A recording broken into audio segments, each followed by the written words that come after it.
ছাত্র আন্দোলনকে নিয়ে নরেন্দ্র মোদীর 12টা বাজিয়ে দিল সুপ্রিম কোর্ট। দেশের সবথেকে বড় আদালত সুপ্রিম কোর্ট ছাত্র আন্দোলনকে নিয়ে এবার নরেন্দ্র মোদী ও বিজেপি সরকারের বিরুদ্ধে যেই কড়া রায় ঘোষণা করেছে, তাতেই নরেন্দ্র মোদী এবং বিজেপি সরকার এখন কঠিন বিপদে পড়ে গেল। তো চলুন সুপ্রিম কোর্টের রায়টি ধৈর্য ধরে শেষ পর্যন্ত দেখুন যে দেশের সবথেকে বড় আদালত সুপ্রিম কোর্ট ছাত্র আন্দোলনকে নিয়ে এবার বিজেপি সরকার ও নরেন্দ্র মোদীর বিরুদ্ধে ঠিক কী কড়া অ্যাকশনের কথা ঘোষণা করেছে, তাতে নরেন্দ্র মোদী এবং বিজেপি সরকার কত বড় বিপদে পড়ে গেল।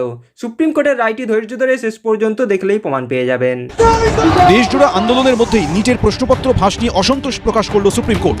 বারবার একই ঘটনার পুনরাবৃত্তি হতে দিতে পারি না, এর ওপর গভীর নজর রাখব। আমরা নিশ্চিত করব যেন বিষয়টি পুরোপুরি প্রাতিষ্ঠানিক রূপ পায়। কেন্দ্রীয় সরকারের উদ্দেশ্যে এমনই কড়া মন্তব্য করল সুপ্রিম কোর্ট।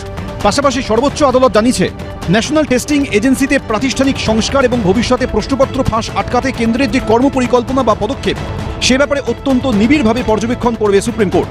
শুক্রবার বিচারপতি PS নরসিমহা এবং অলোক আরাধের বেঞ্চে নিটের প্রশ্নপত্র ফাঁস ও পরীক্ষা পরিচালনায় কাঠামোগত সংস্কারের দাবিতে দায়ের হওয়া একগুচ্ছ মামলার শুনানি ছিল।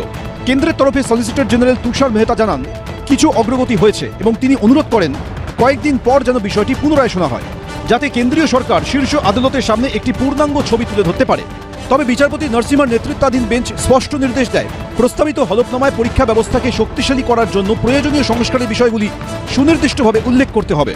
নিট পরীক্ষাকে ভবিষ্যতে পুরোপুরি কম্পিউটার ভিত্তিক পরীক্ষা পদ্ধতিতে নিয়ে যাওয়া যায় কিনা, তাতে কী ধরনের সাইবার নিরাপত্তা কাঠামো প্রয়োজন, কিভাবে তথ্য সুরক্ষিত রাখা যাবে, সে ব্যাপারেও কেন্দ্রীয় সরকারের কাছে বিস্তারিত জানতে চেয়েছে আদালত। একই সঙ্গে সরকারকে একটি বিস্তারিত হলফনামা দাখিল করারও নির্দেশ দিয়েছে আদালত। ইসরোর প্রাক্তন চেয়ারম্যান কে রাধাকৃষ্ণনের নেতৃত্বাধীন হাইপাওয়ার্ড কমিটির সুপারিশের প্রসঙ্গ উল্লেখ করে এদিন সুপ্রিম কোর্ট বলে, ন্যাশনাল টেস্টিং এজেন্সি বা NTA পরিচালন পর্ষদের প্রস্তাবিত কাঠামোয় স্বচ্ছতা কিভাবে নিশ্চিত করা হবে এবং পরীক্ষা ব্যবস্থা উন্নত করতে IITর মতো প্রতিষ্ঠানের বিশেষজ্ঞদের কিভাবে যুক্ত করা হবে, সে বিষয়ে জানাতে হবে কেন্দ্রীয় সরকারকে।